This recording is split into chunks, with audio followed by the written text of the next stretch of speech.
Kia ora tātou, nā mai haere mai, and welcome everyone. My name is Cerise Deveau, and I'm Director of Profile and Relationships at the Trans-Tasman Business Circle. I would like to acknowledge the original custodians of the land and pay our respect to the elders, past, present, and future, for their whole memories, traditions, culture, and hopes of Indigenous Australia. Over the next few weeks, the Circle will be featuring some Australian and New Zealand business leaders supporting the vaccine rollout. We have already heard from the CEOs of Qantas, Westpac, Lendlease, Accor, Virgin Australia, and many others.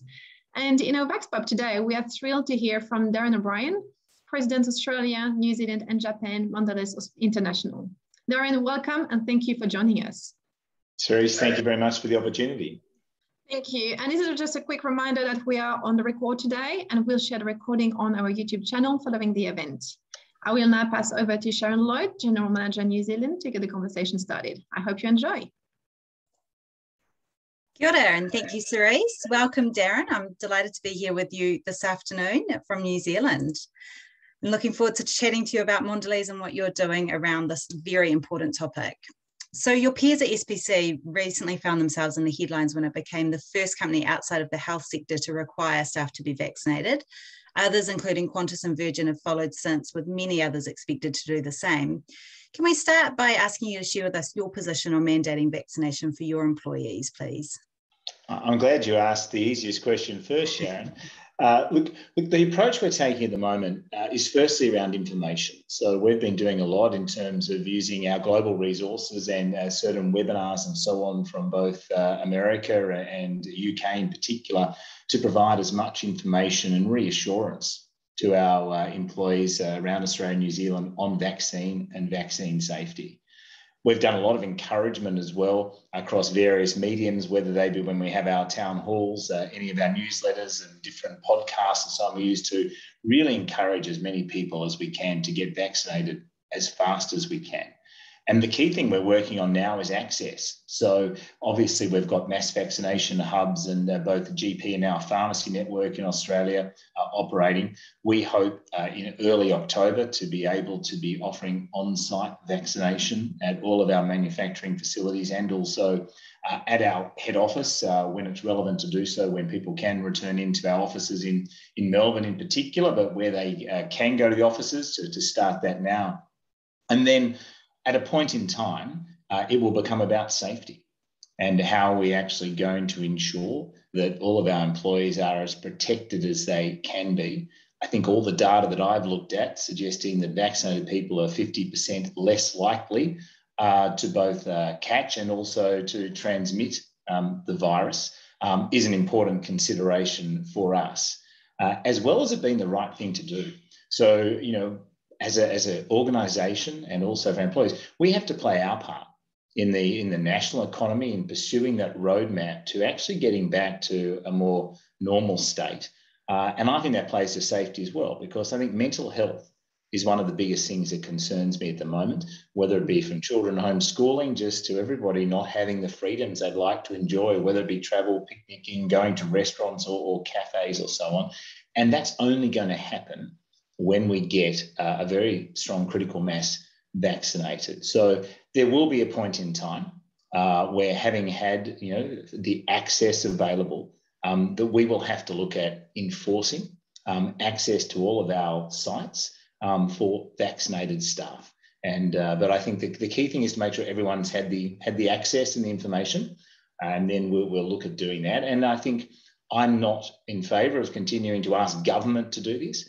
I think as businesses, we have to play a leadership role in driving the national agenda. It's important for our employees and all of our consumers, and we'll definitely do that. Nice. And you've probably seen that starting to happen in New Zealand as well, which is good. So what's the most motivating factor for you in your commitment to the vaccine rollout for your people? Well, I think, like everybody, I want to see us get back to a more normal situation. Certainly, I'd love to see, I've got 3 kids, I'd love to see them back in the classroom, both for their social interactions and their well-being, as well as for their learning capabilities. But I also think it's important, and people would have seen there's been a little bit of disruption in Melbourne recently with various protests and things like that. I think that's definitely a sign of people also fraying at the edges a little bit with the continuation of lockdowns and restrictions. I don't think there's any representation at all of the mainstream in what's going on, but I think it does sort of show sort of an underlying desire for people to want to get to the other side, and so do I. And I think just not having those freedoms to go and sit in a pub and have a beer, or go to a cafe, take your family out to a restaurant, just even travel interstate. I like to go to our manufacturing facilities. That's not something I've been able to do for the last year. These are things that I want to see restored, and I haven't spoken to anyone who doesn't. And so I think that's an important part of, the only way we're going to get there is by getting vaccinations. I mean, it's quite incredible to think that we've got, a vaccine developed for a problem that really developed in sort of February, March last year, to now have a highly effective and highly safe vaccine is, a great testament to the tremendous people in our medical research and other areas. The investment went in to develop it. Now we've got to take full advantage of it. I look at it with my team. There's no reason not to get vaccinated. It's shown to be highly effective. It's shown to be incredibly safe. It not only protects you, but it protects those around you, whether they be family, whether they be colleagues, or whether they just be fellow members in society. And it enables us to enjoy the freedoms that we want. So, we've got to get on board with it. We've got to ensure that we can do it as quickly as we can. And it's in our control to do it. Everyone, whether it be in Australia, New Zealand now, pretty much has the ability to decide today to go and get vaccinated. And that's the best thing that people can do. Absolutely. We 100% agree and applaud the health care workers that have brought us the vaccine and taken care of us as well. And indeed, to your point on freedoms, getting back to the rugby, Darren. Absolutely. Cadbury are the proud sponsors of the Wallabies now, and I was very fortunate to go and see the Wallabies play France in Melbourne. It was in one of those sort of freedom windows, but haven't been to any more of the tests since. And gee, there's been some great rugby played. So very much looking forward to that as well. The near future. Brilliant. So I want to talk a bit more about your employees. How did you engage them to assess their attitudes and share your strategy?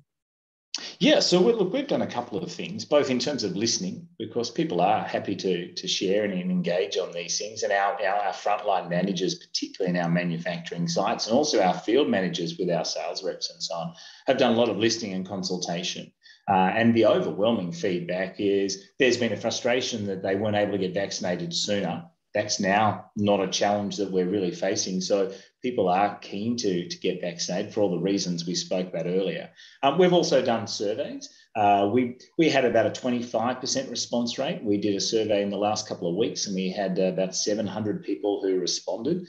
They're obviously people who are motivated to respond, and we got more than a 90% indication of people that either had both doses, one dose, or intended to get vaccinated.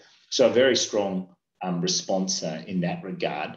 And wherever we have had access, and through actually Woolworths provided us access to one of their sort of pop-up vaccination hubs recently, we've had a very strong take-up. In fact, more people have said, I'd like to go and get vaccinated than positions were available. So I think from the combination of what we're doing, we're getting a strong indication that people want to embrace the vaccine. But we've also having a little bit of fun with it as well. We've put some incentives in place. So at all of our manufacturing facilities and in our field and our various office locations, we're having a raffle, and every vaccination certificate entitles you a ticket in the raffle. And we're raffling off a size of television that corresponds with the percentage of people at that site who are vaccinated. So the first one's at 55, and then we've got 65, 75, 95, and a lot of people have said they'd love to get a 95-inch television. So we're doing that, and we're engendering a bit of competition amongst our manufacturing sites as well, publishing a league table of where they are on their percentage vaccinated and when the first draws will occur. Interesting, looks like our first one will be in New Zealand. So the field force in New Zealand have absolutely embraced it. As you said, probably to get a 95-inch television to watch the rugby with the next game of the Springboks, but it's happening. And so we'll continue to do these things. And as I say, I would love to be in a situation where we don't even have to consider enforcing mandates because people have gone and got vaccinated and not seeing it as an issue. And I'm growing in confidence that that's more likely to be the case. And particularly, and I think this has been discussed in New Zealand as much as it is in places like New South Wales and Victoria, if you want to get on an aeroplane, if you want to get into a restaurant, if you want to go to the cinema or to a sporting event, you're going to need to be vaccinated. So I think the debate's also moved on from workplaces into this will be a requirement, similar as a lot of other vaccines for children in particular, is a requirement to go into childcare and school. We've never questioned those in many regards. There's always been a small percentage who perhaps have objected to them. But overwhelming majority of people are vaccinated for things such as measles and chickenpox and so on. This is going to be another part of the vaccine regime. And I think the other thing that we're conscious of as well, I think we'd be naive to think that it all stops with this round of vaccinations. The need for boosters and so on is becoming more evident. And so I think similar to what we do with flu shots, and that's something we offer on all of our sites at the beginning of each season and get a very strong take up, the need to have both businesses and schools involved in vaccination boosters is going to be critical. If you want to, in the case of Australia, deliver 25 million booster doses a year, you're not going to do that through the current ways, and similar with 6 odd million in New Zealand. So I think business is not only going to play a leadership role in encouraging people, but providing the access and ongoing information to vaccinations. Yeah, that's brilliant. I love the raffle idea, and I love the Anzac competitive spirit across Australia and New Zealand. I probably would have done it for chocolate, so the TV's great. A lot of product consumed here. So just on that, do you have any stats you can share us around vaccination, what vaccination rates you're at, either broadly or state by state or across Australia and New Zealand with your team? Yeah, so we have passed in almost all of our sites. We're well over 65% first dose, which is very strong because we can then extrapolate out and say, maximum 4 weeks, you get to 65% second dose. And one of our leading sites, actually down in Tasmania, where we're pushing over 80% first dose. We think that we'll get a much better view by the end of October. Australia, I think, has close to 10 million doses of both Pfizer and Moderna over the month of October. It's enough to really complete the second doses for everyone who's had a first dose. So I think they're the sort of numbers that we're closing in on. And part of the reason they're not higher has been it's only been really a little over 4 weeks for a lot of places where people in the 18 to 39-year-old age group have had access to the vaccine through the prioritisations. So I'm expecting to see the next time we get a read that will have jumped up considerably. And my ambition would be that sometime in November, we would be looking at having 95% plus vaccinations across our sites. The discussion, we use QR codes now to check in to all of our sites as per the government health requirements. And my expectation, and that's one of the things that will also show vaccination status, my expectation is that will also become a key vehicle for us at a point in time for admission into our respective sites. Yeah. So with your employees, what support are you offering them in order to meet those timelines, or for recovery, illness, et cetera, around that as well? Yeah, look, the biggest thing that I think will give us the fastest jump is going to be the on-site vaccination access. When people only have to go into a particular part of the facility to be vaccinated, it can't be any easier. And of course, we offer the full suite of things such as sick leave or other leave as appropriate if people are unable to work as a result of that vaccination. I have to say I'm not aware of more than a handful of people who have actually accessed sick leave across all of our sites post-vaccination. And in fact, we have found the vast majority of people have chosen to get vaccinated on their weekends, which I think, once again, just shows the commitment people are giving and prioritisation to this. So we don't think that a lack of support has been any barrier, and we certainly will continue to receive feedback if there's anything more that we can do. But I think this on-site access is going to be critical and will speed things up as well. Brilliant. Yeah. And what about, we've asked your peers this as well, around those who are unable to be vaccinated, whether for medical or ethical reasons, how are you reacting to that and supporting them through this strategy as well? Yeah, look, that's obviously going to be something we need to be very cognizant of. I'm told the number of people who would qualify for a medical exemption is incredibly small, but there's very few reasons that the medical experts are saying would prevent you from getting a vaccine. If that is the case for particular people, we'll have to look at those circumstances. I guess my initial concern would be they would obviously be more exposed and more at risk to COVID than other people. And so we'll have to work out what arrangements potentially need to be in place for them to keep them safe, because we don't draw the line at who we keep safe. We obviously look to keep everybody safe. But if those rare cases do come up, obviously we will deal with them in a way that's consistent with our principle of doing what's right.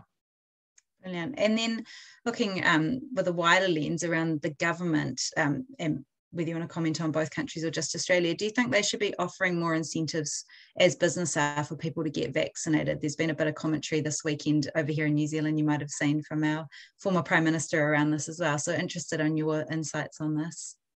Yeah, look, I think the role of government in this is predominantly to make sure that there is, access and speedy availability of the vaccine, and to ensure that the infrastructure and the medical support and so on is there for us. I think the incentive of keeping yourself safe, of almost 100% prevention of serious illness and death, and also keeping fellow employees, family, and other members of society safe, should be incentive enough.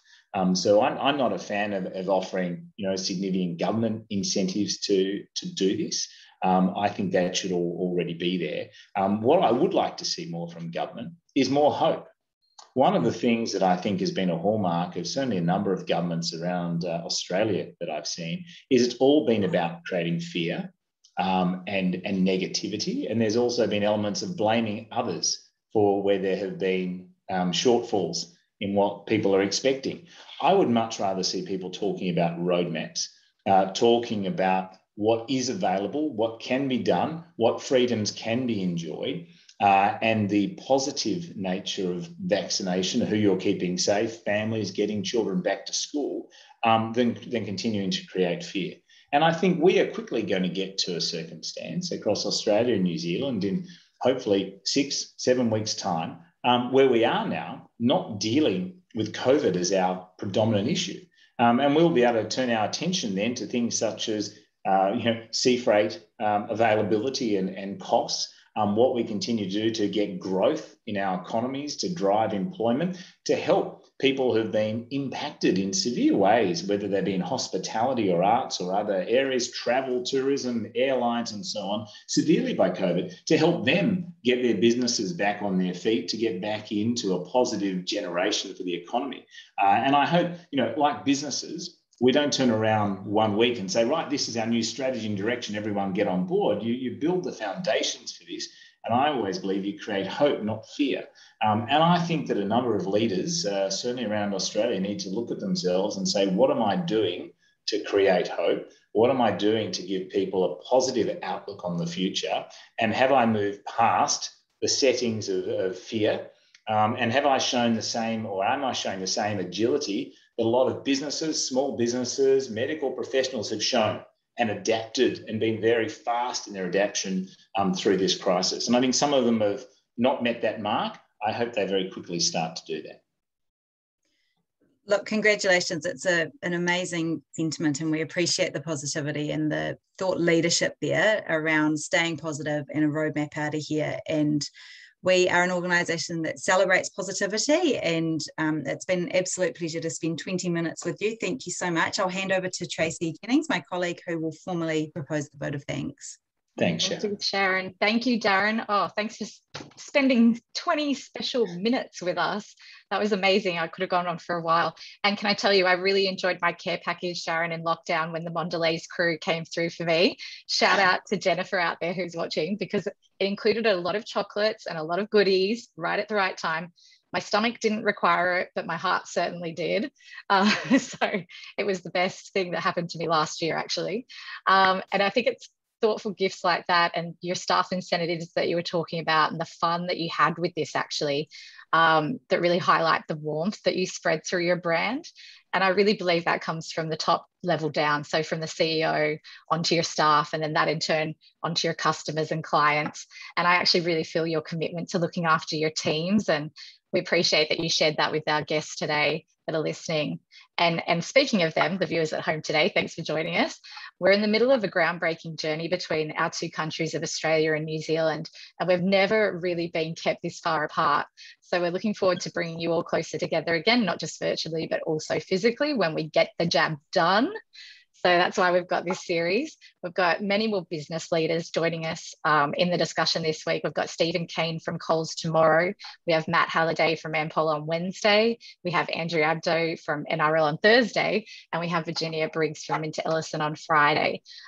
Every conversation has been different. There have been new insights at every single session. So take 20 minutes out of your day, come and refresh your brain with us. Hear what these business leaders are doing for their staff, for their, their clients, their businesses, and how they're changing it up. Our webinars are live streamed. They're published for later viewing on our social media channels. But for now, though, I want to just thank you again, Darren, and I'm actually going to hand back to you for a final word. Well, Tracy and Sharon, first of all, thank you for your leadership too. I think the more voices that are encouraging people to get vaccinated and also starting to paint a picture of that brighter future, the sooner we'll get this done and the sooner we will get to a place that we all want to be in. So thank you for providing people like myself the opportunity to do this. And I'm glad you enjoyed your care package. Let's keep smiling. And my last message too, take care of the people around you.